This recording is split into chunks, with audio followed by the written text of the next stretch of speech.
신약성경 요한계시록 1장 4절부터 8절까지의 말씀입니다. 요한계시록 1장 4절부터 8절까지의 말씀입니다. 본문의 말씀을 교독하시고 마지막 절은 같이 읽겠습니다. 요한은 아시아에 있는 7교회에 편지하노니 이제도 계시고 전에도 계셨고 장차 오실 이와 그의 보좌 앞에 있는 7 영과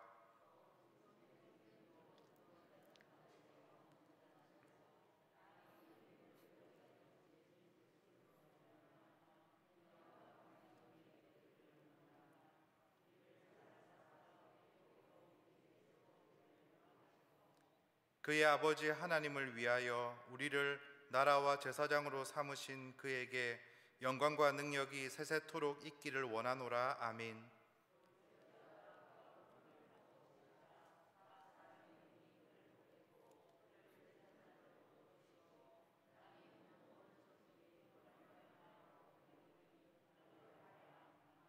같이 읽겠습니다. 주 하나님이 이르시되 나는 알파와 오메가라. 이제도 있고 전에도 있었고 장차 올 자요 전능한 자라 하시더라. 아멘.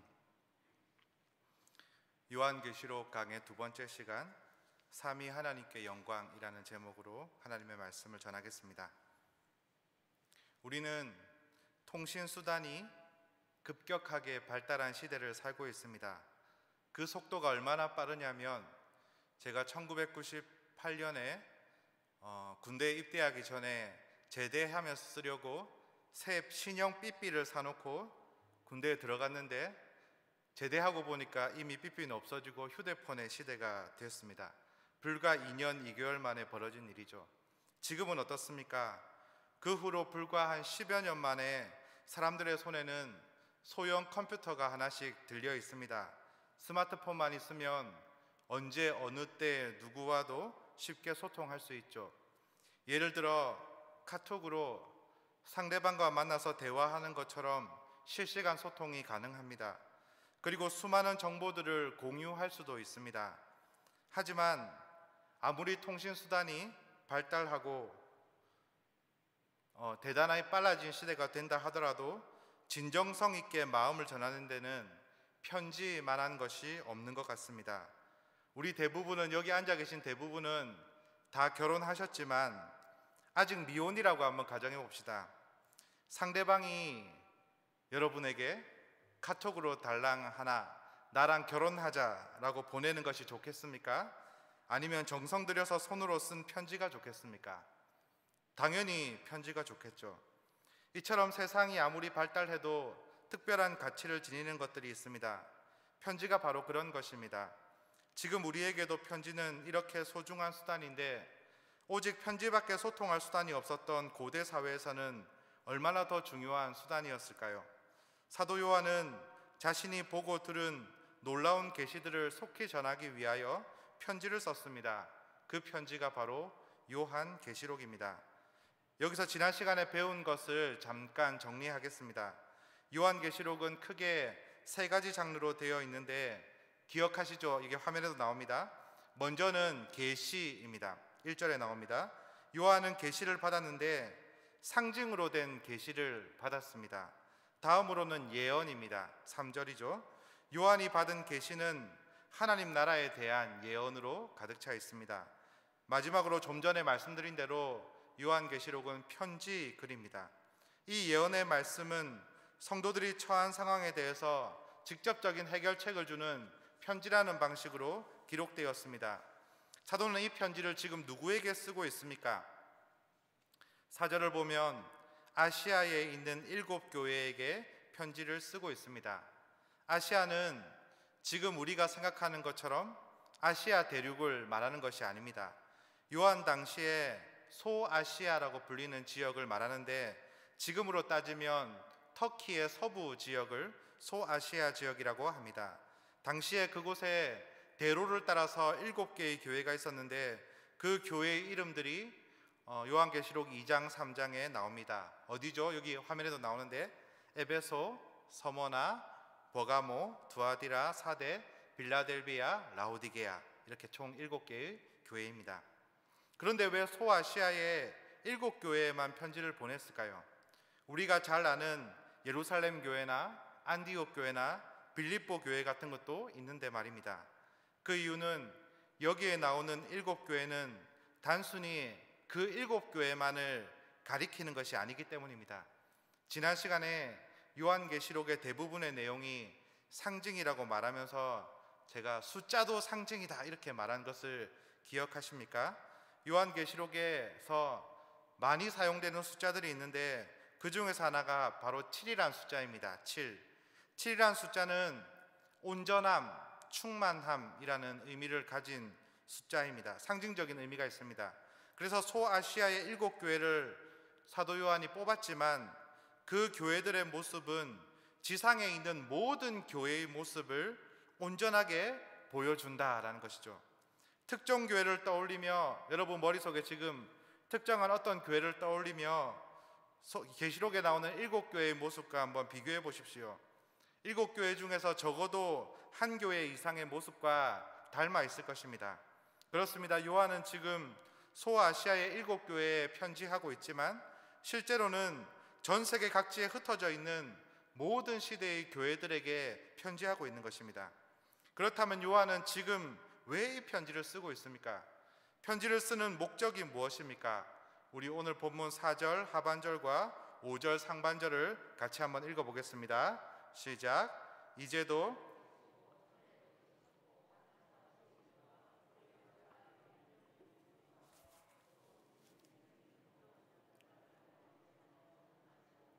땅의 임금들의 머리가 되신 예수 그리스도로 말미암아 은혜와 평강이 너희에게 있기를 원하노라. 아멘. 여기 맨 마지막에 보면 사도가 은혜와 평강이 너희에게 있기를 원한다라고 썼습니다. 여기서 은혜라는 말은 헬라어로 카리스라고 하는데 헬라인들이 자주 쓰는 인사 말이었고요. 이 평강이란 말은 히브리어로 샬롬이라고 하는데 이 샬롬 평강은 히브리인들이 자주 쓰는 인사말입니다. 사도는 바로 이 은혜와 평강이 교회와 성도들에게 가득하길 바라며 이 편지를 쓰고 있습니다. 왜 그들에게는 은혜와 평강이 필요할까요? 왜냐하면 그들은 지금 고난과 어려움을 겪고 있기 때문입니다. 그들은 지금 치열한 영적 전쟁을 치르고 있습니다. 전쟁 중에 많은 동료들이 전사했고 적의 막강한 전력을 보면서 항복하고 싶은 마음이 그들의 마음속에 가득했기 때문입니다.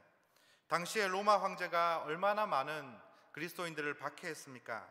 심지어는 같은 하나님을 믿노라 하는 유대인들조차도 그들을 얼마나 괴롭혔는지 모릅니다. 여기에 가면 로마 황제가 괴롭히고 저쪽으로 가면 또 유대인들이 괴롭히고 그런 어려운 가운데 그리스도인들이 있었습니다. 모두가 나를 대적하고 내 편은 하나도 없는 것 같이 느껴질 때 다 때려치우고 싶고 포기하고 싶은 것이 기본적인 마음일 것입니다. 이처럼 심각한 상황에서 그들에게 필요한 것은 바로 은혜와 평강입니다. 적들의 공격과 유혹 가운데 인내할 수 있는 은혜와 끊임없이 요동치는 마음을 잠잠케 하는 마음의 평강이 그들에게 꼭 필요한 것이죠. 바로 이 은혜와 평강이 있으면 그들은 수많은 핍박과 환난을 능히 이겨낼 수 있습니다. 그렇다면 이 은혜와 평강은 도대체 어디로부터 오기에 이처럼 놀라운 힘을 발휘할 수 있을까요? 좀 전에 읽었던 말씀을 다시 보면 이 은혜와 평강은 세 군데로부터 공급됩니다. 먼저는 이제도 계시고 전에도 계셨고 장차 오실 이입니다. 이제도 전에도 앞으로도 계신다. 이 말은 시간을 초월한다. 그러면서도 시간 안에서 우리와 항상 함께 하시는 분이다 라는 뜻입니다. 그분이 누구실까요? 이전에도 지금도 앞으로도 함께 계시는 분이 누굽니까? 그분은 이전에 자신의 이름을 알려주신 적이 있습니다. 출애굽기 3장 14절 우리 상반절을 같이 한번 읽어보겠습니다. 시작. 하나님이 모세에게 이르시되 나는 스스로 있는 자이니라. 아멘. 그렇습니다. 그분은 자신을 스스로 있는 자라고 말씀하신 성부 하나님이십니다. 스스로 계신다는 것이 바로 이제도 전에도 앞으로도 계신다는 것과 같은 말입니다. 스스로 계신 분을 풀어서 얘기하면 이전에도 지금도 앞으로도 계신다라는 거죠. 시간을 초월하신 하나님께서 시간 속에 들어오셔서 모든 역사를 주관하신다는 것은, 이 말은 아마 성도들에게 아주 큰 힘과 위로가 되었을 것입니다. 하나님이 역사를 주관하시니 지금 성도들이 당하는 고난과 아픔도 모두 하나님의 손안에 있습니다. 세상의 통치자들은 자신들이 절대 권력을 가진 것처럼 위세를 떨치고 있지만 역사의 주관자이신 하나님 앞에서 그들은 결국 망하게 될 것입니다. 이처럼 놀라운 하나님께서 주시는 은혜와 평강이 그들에게 어찌 힘이 되지 않겠습니까? 그뿐만이 아닙니다. 그 은혜와 평강은 두 번째로 하나님의 보좌 앞에 있는 7 영으로부터 옵니다. 여러분, 하나님의 보좌 앞에 있는 7 영이 무엇일까요? 하나님의 보좌를 둘러싸고 7개의 영이 존재하는 것일까요? 아닙니다. 이것 또한 상징입니다. 아까 7은 온전함, 충만함 등을 상징한다라고 말씀드렸죠. 여기서도 마찬가지입니다. 7 영은 온전하고 충만한 영, 바로 성령 하나님을 상징하는 것이죠. 스가랴 선지자는 새 성전 건축을 앞두고 7 등잔과 2 감람나무의 환상을 보았습니다. 그 뜻을 묻는 스가랴에게 하나님은 이렇게 말씀하십니다. 우리 스가랴 4장 6절 7절을 함께 읽어보겠습니다. 시작. 그가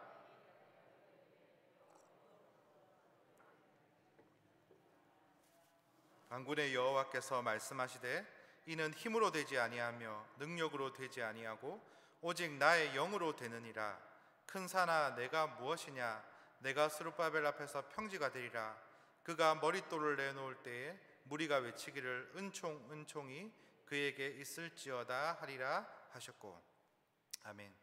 하나님께서는 7 등잔이 새 성전에 은총을 공급하는 한 영을 상징한다라고 그렇게 말씀해 주십니다. 성전은 사람의 힘이나 능력으로 세워지는 것이 아니라 하나님의 영이신 성령으로만 세워질 수 있습니다. 요한이 말하고 싶은 것이 바로 그것입니다. 교회를 세우시고 일으키시고 충만하게 하시고 승리하게 하실 수 있는 분은 바로 성령 하나님이십니다. 세상의 권력 앞에서 낙심하고 위축된 교회를 다시 온전히 회복하실 수 있는 분은 바로 성령 하나님이시죠. 그분께서 날마다 교회에게 또 성도에게 새롭게 부어주시는 은혜와 평강이 어찌 힘이 되지 않을 수 있겠습니까? 그뿐만이 아닙니다. 또 있습니다. 그분은 충성된 증인이시고 죽은 자들 가운데서 먼저 나시고 땅의 임금들의 머리가 되신 분, 바로 예수 그리스도로부터 오는 은혜와 또 평강입니다. 성자 하나님께서는 충성된 증인이십니다. 증인은 어떤 사건이나 진술이 참이다라고 증명하고 보증하는 사람을 증인이라고 합니다. 예수님은 하나님의 약속의 말씀이 참임을 온몸으로 또 삶으로 증명하셨습니다. 특히나 증인이라는 말의 헬라어 말투스는 순교자라는 뜻도 가지고 있는데, 하나님의 말씀을 이루기 위해서 목숨까지 버리신 예수님께 충성된 증인이다라고 부르는 것은 너무나 합당한 일이죠. 그분은 하나님의 말씀을 증명했고 그 말씀을 증명하기 위해서 순교, 자신의 목숨까지 주셨습니다. 더 나아가 예수님께서는 하나님의 말씀을 증명하셨을 뿐만 아니라 하나님의 말씀 그 자체가 되셨습니다. 그분이 바로 살아계신 하나님의 말씀이시죠. 두 번째로 예수님은 죽은 자들 가운데 먼저 나신 분입니다. 인간은 결코 죽음을 극복할 수 없습니다. 그래서 죽음은 인간에게 있어서 최후의 원수죠. 당시에 많은 그리스도인들이 수많은 핍박과 고난 가운데 무참하게 죽어갔습니다. 만약 그것으로 끝이라면 그리스도인들만큼 불쌍한 사람이 어디 있겠습니까? 하지만 사도 바울은 그렇지 않다고 말합니다. 고린도전서 15장 20절의 말씀을 우리 같이 한번 읽어보겠습니다. 시작. 그러나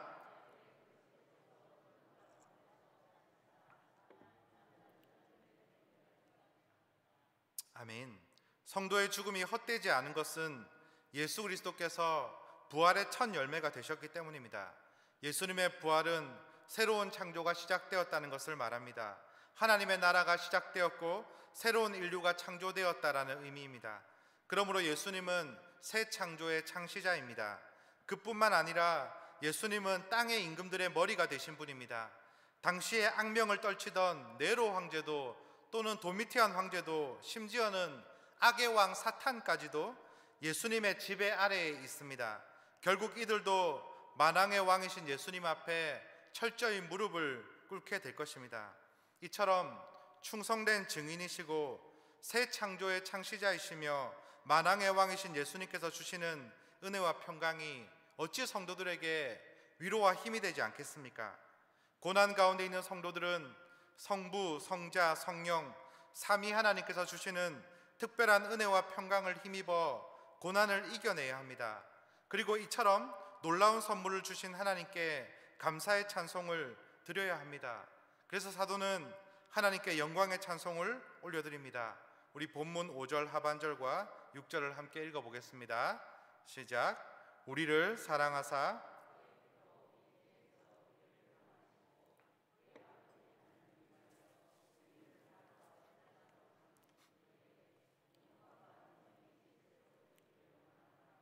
아멘. 하나님이 어떤 분이신지 알고 그분의 은혜가 무엇인지 깊이 깨달은 성도들이 올려드리는 찬양은 얼마나 감격스러운지 모릅니다. 핸델의 할렐루야가 울려 퍼질 때 자리에서 일어나지 않을 수 없고 눈시울이 뜨거워지지 않을 수 없는 것이죠. 사도도 우리를 향한 하나님의 크신 은혜를 떠올릴 때 북받쳐 오르는 감동을 주체할 수 없었을 것입니다. 사도가 가장 먼저 떠올린 것이 무엇일까요? 주님을 찬양하려고 할 때 사도의 머릿속에 가장 먼저 떠오른 것이 무엇일까요? 맞습니다. 바로 제자들을 끝까지 사랑하신 예수 그리스도의 크신 사랑입니다. 요한은 예수님의 특별한 사랑을 받은 제자였죠. 요한복음 13장 23절 말씀을 우리 같이 함께 읽어보겠습니다. 시작.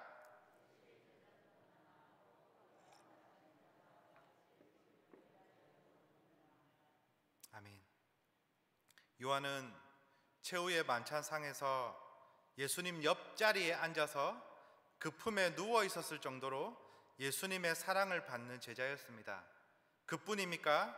그는 예수님이 십자가에 달리실 때 그 십자가 아래에서 우리의 죄를 위하여 피 흘려 죽어가시는 예수님의 크신 은혜와 사랑을 눈으로 직접 바라보았습니다. 모든 제자들이 도망갔을 때 요한은 예수님 그 아래에서 예수님이 피 흘리시는 과정을 직접 보았습니다. 예수님께서는 그에게 어머니 마리아를 부탁하셨지요. 많은 시간이 흘렀지만 요한이 본 그 예수님의 모습은 그의 뇌리에 깊이 박혀서 지금도 요한은 그 현장에 있는 것처럼 그 예수님을 생생하게 느끼고 경험하고 있을 것입니다. 그러니 요한이 가장 먼저 드리는 찬양은 바로 그 내용일 수밖에 없습니다. 요한은 아마도 이런 가사로 찬양을 올려드렸을 거라고 생각합니다. 날 위하여 십자가에 중한 고통 받으사 대신 죽은 주 예수의 사랑하신 은혜여 보배로운 피를 흘려 영영 죽을 죄에서 구속함을 받은 우리 어찌 찬양 안 할까.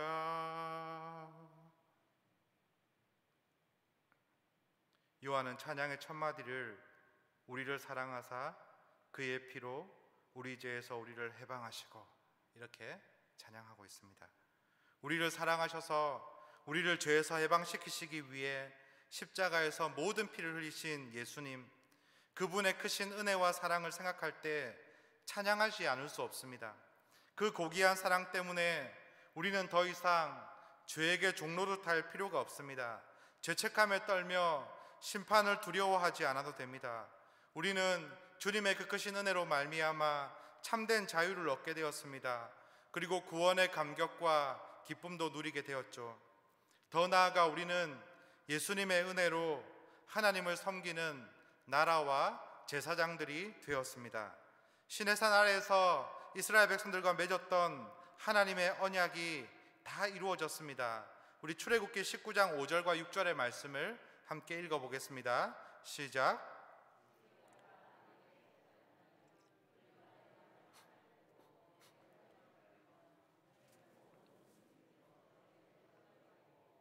너희가 내게 대하여 제사장 나라가 되며 거룩한 백성이 되리라.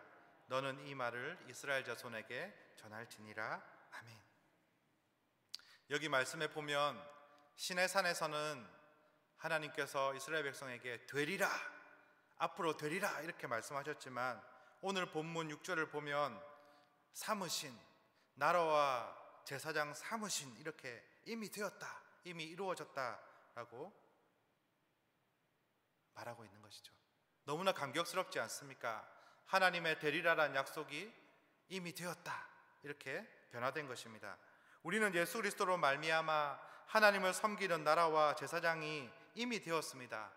나라가 되었다는 것은 하나님 나라의 백성이 되었다는 의미이고, 더 나아가서는 하나님의 아들, 딸로서 하나님과 함께 왕권을 누리고 있다라는 말입니다.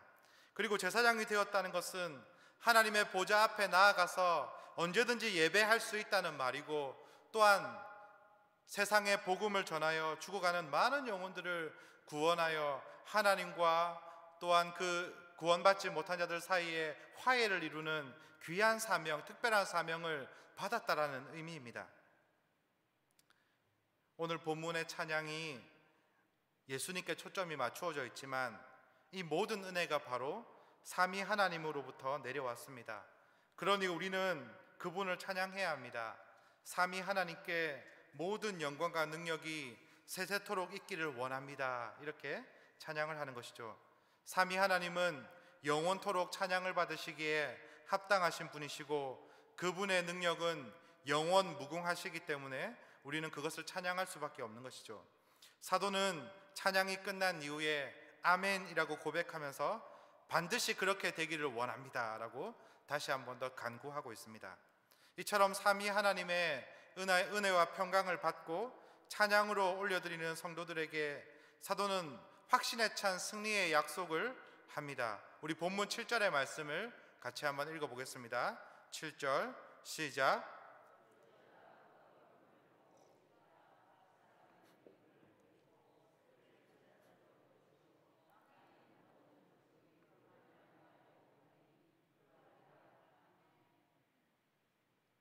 예수님은 하나님의 임재를 상징하는 구름과 함께 다시 오실 것입니다.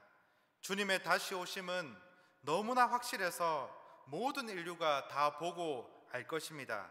주님과 성도들을 대적하던 자들도 보겠고, 주님을 부인했던 땅의 모든 족속들도 심판을 두려워하며 애곡하게 될 것입니다. 원한을 갚아달라던 성도들의 간절한 기대가 이루어지는 날이 반드시 올 것입니다. 성도들의 고난이 역전되어 완전한 승리를 이루는 날이 반드시 올 것입니다.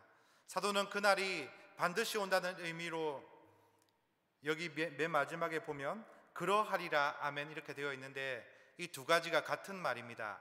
그러하리라는 말은 헬라어로 나이이고 뒤에 아멘은 히브리어로 아멘입니다. 두 개 다 그러하리라는 뜻이죠. 근데 헬라어로 된 나이만 번역이 되어 있고 아멘은 그대로 들어가 있는 거죠. 그러니까 사도는 이렇게 고백하는 겁니다. 주님께서 반드시 다시 오셔서 승리하시고 모든 원한을 갚아주실 것이다 라고 한 이후에 아멘 아멘, 반드시 그럴 것이다, 반드시 그럴 것이다 라고 도장을 두 번이나 찍는 것입니다. 마지막으로 이 모든 일이 반드시 일어날 것이라고 하나님께서 나타나셔서 마지막에 보증도장을 딱 찍어 주십니다. 하나님께서 직접 등장하셔서 말씀하십니다. 우리 본문 8절의 말씀을 함께 읽겠습니다. 8절 시작.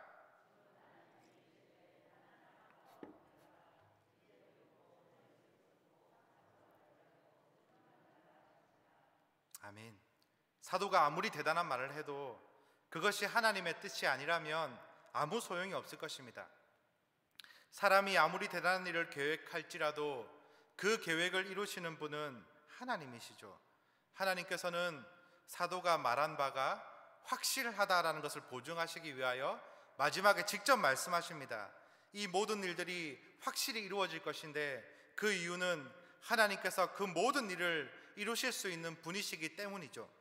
그래서 하나님께서는 그분 자신에 대해서 소개하십니다. 먼저 그분은 알파와 오메가이십니다. 알파와 오메가. 알파는 헬라어 알파벳의 첫 번째 글자이고 오메가는 맨 마지막 글자입니다. 여기 헬라어 알파벳이 나오는데 첫 자가 알파, 마지막 자가 오메가입니다.